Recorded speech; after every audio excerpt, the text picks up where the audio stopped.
if you're in the business of ideas, the impulse is for an idea to be a positive thought. It wouldn't be much of an election if the American election going, we're all fucked, excuse my language. That's not really you need something to believe in. Barack Obama's speech, if those of you saw it, he talked about the force of hope, the caged animal of hope in everyone's soul, waiting to break open the door and keep reaching till we get there. I mean, he's a fantastic orator, but it's ideas are inherently about positive energy. And strong, clever, smart, thought-leading brands, we've had a good example earlier, know that and play to that and deliver that, actually, in the sphere of their world. The Economist has this fantastic, I like The Economist as a brand, I think it's very funny. They have lots of really weird units. They've got the Economist Intelligence Unit. Imagine that. You go, where do you work? Oh, I work in the Economist Intelligence Unit. Where do you work? Oh, I work in the quite stupid department down the road. I mean, it's quite, okay. The Economist Intelligence Unit does a summary at the end of every year. And actually, this is from 2011, but I think it's as prevalent today, if not more so. And it asked this rhetorical question. This is directly lifted from his final chart. This chap, Robin Bew, editorial director, and he said, who will win the battle of ideas? West versus East, young versus old. It wasn't the battle of the economic battle or a military hardware battle. It's the battle of ideas. Ideas are more powerful than any other force that mankind has ever invented. And in fact, around the same time, the FT summarized in a slightly more, serrated, I would say, way, when it summarized it as, what is needed is nothing short of moving voters and markets from a mood of self-fulfilling pessimism to one of confidence in the future. So far, leaders have failed this task. Now, since they wrote that, the following European leaders have been fired.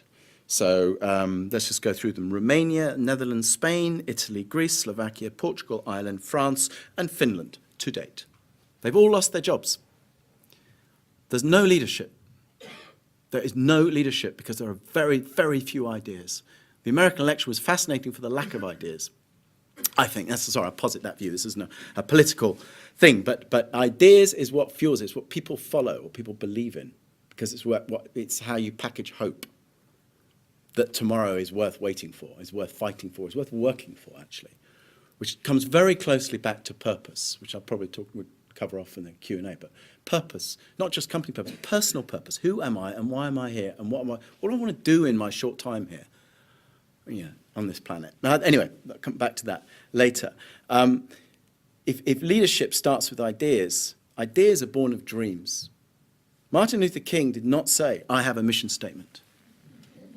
He had a dream.